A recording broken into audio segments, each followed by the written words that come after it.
Hello everybody, this is Catholic Dad, episode number 85. I gave an episode, a video, I think it was 77, Always Submit in the Little Things. And this one is Never Concede in the Little Things. And so when I say always submit in the little things, I mean things that aren't harmful to your soul, to your communities, to your life. That you should, like if somebody asks you to do something simple, like, hey, try this piece of shrimp, just eat it. Somebody asks you to like go take care of the chickens or do a simple chore or take the garbage out, just do it. You don't have to think about it, you just do it. And that's submitting in the little things. But don't submit in the little things if it offends your moral conscience. Don't allow people to present you with evil and then you submit to it because it's too much of a bother or it's too hard to stand up and say you disagree with them. I'm gonna relate two stories in my life. Well, and actually, let's just talk first that in my lifetime, it's come to a point where you could actually teach and speak loudly and publicly about the teachings of the church and not be viewed as a hater or not be viewed as somebody who is horrible. But slowly over time, since I was a little kid, you actually can't even talk about the morality of the church anymore without a whole bunch of people coming out and slandering you, calling you racist or homophobic or bigoted or hateful or you name it. Whatever the teachings of the church are, they're going to come up with their little playbook name for you to try to like shut you down and make it so you can't talk anymore. And I think this has happened not because there's a big movement in the nation that suddenly happened that made it so people can't do this anymore. I think it's because people submitted in the little things in terms of moral conscience early on in life. And slowly but surely over time, the sins that everybody used to know to be sins became normalized very slowly but surely, and now we're starting to steamroll. And I could think of 2 times in my life that actually I do have some guilt about, where I actually submitted in terms of not speaking up and speaking my mind. And both occurred in the 8th grade. And I'd like to share them with you. And it's never going to happen again, by the way. When somebody holds me to this point, I will stand up and I will talk. And I've done it many times, much to the chagrin of the people trying to espouse evil. But number one, it was in my catechism class in 8th grade in CCD. And I remember we went to the church and it was we had a lot of talks about, the Eucharist and the Trinity and, whatever else you talk about in CCD class. Well, one of them was the young adult talk. And we had all the girls and the boys there. I was 8th grade. I was the youngest by far. And I was also probably the latest to grow out of everybody in the group. So I was probably the smallest kid there and the most immature. But we had some moms there, well-meaning moms who loved the children, as well as the priest, by the way. This is Father Gray, and he might be listening right now, so I'm going to mention his name. But we sat there in the church, and the women talked about growing into young adults, and they brought up certain, the sins of the 6th and 9th commandments, but they also talked about the natural component of becoming a young man and a young woman, and in terms of the marital relation, but they didn't even talk about it in terms of marital relations. But what they did go into very quickly was contraception and how to remain safe and how to avoid disease and how to, and so on and so forth. And they actually brought in lots of little examples. First time in my life I'd ever seen that. And you know what I'm talking about. They went to the drugstore and they actually brought in something they purchased to show the kids and how they use it. And the Father Gray was standing there and he was looking upon with, just words of, not words, but he was affirming what they were saying and he was consenting to it and watching them teach the children. And this is the only CCD class he actually attended, which really kind of bothers me in hindsight, but didn't bother me then. And they were showing us different contraceptions, or contraception methods, and some women even brought in some of their own personal pills. Well, I, as an immature 8th grader, mind you, had a basic understanding that this was wrong.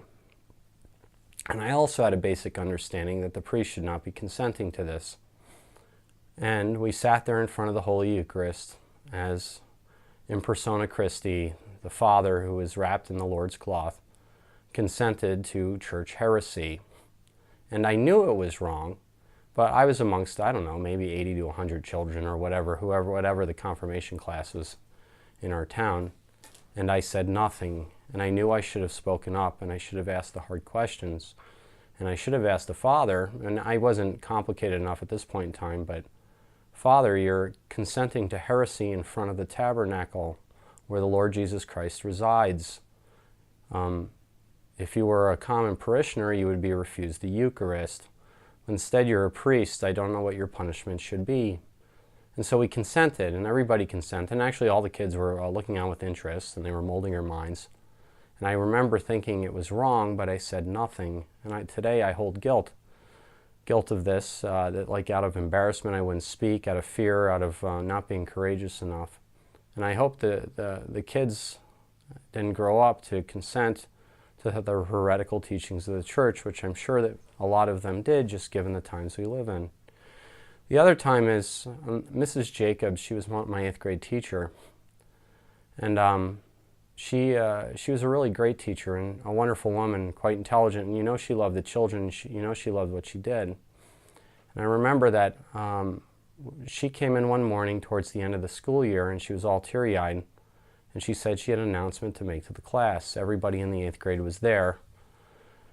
It was probably, 200 plus children. And she said that she had to quit her job. And the reason she had to quit her job was because her husband won a major award at his workplace.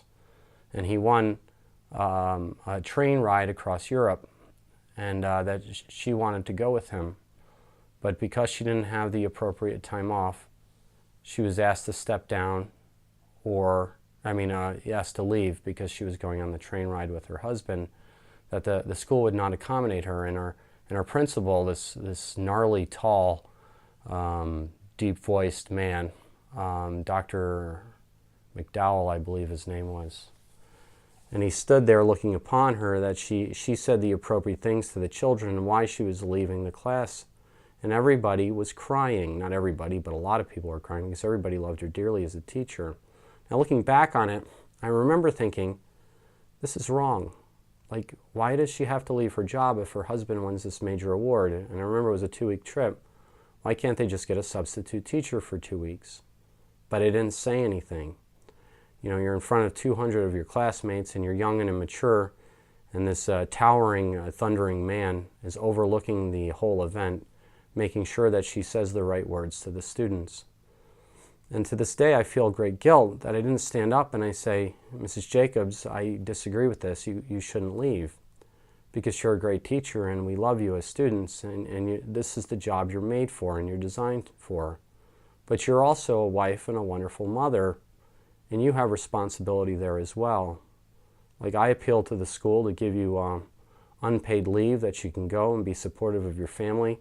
We'll be okay without you. We'll get a substitute teacher in your 2 weeks trip, and that you can come back when all is said and done. And then your teaching profession can be left intact, and your family can be kept whole, and the children can be kept whole. But no, the principal was uncompromising in his belief, and she didn't consent to this, but yet she was going along with it out of love of her husband, which I admire her greatly for. But to this day in my heart, I feel horrible I didn't stand up for her, even though I was just a little 8th grader, perhaps maybe 95 pounds or 90 pounds, 5 feet tall, maybe, not even quite at that point in time. I was kind of a little kid. But well, anyway, and if I did it today, I would stand up and say, under no circumstance are you actually going to quit. You're going to go on your trip and you're going to come back and your job will be waiting for you.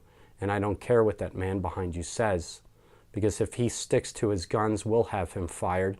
And oh, by the way, none of us will be coming to school until you return. That's what I would have said. So anyway, in your convictions, by the way, if you have convictions and you feel strongly about them, I don't care if you're in 8th grade and I don't care if you're a grown man or a grown woman. You stand by your convictions if you feel strongly about them in terms of moral virtue. Not that you feel strongly about them because you want something or you think you deserve something. If you feel strongly about your moral virtue, do it. Stand up and accept the consequence of your action and be courageous and be strong. I'll tell you, those 2 times in my life, they still kind of haunt me in my mind, and it's never going to happen again. And so while you should submit in the little things, you don't submit in the little things if they're related to your moral conviction.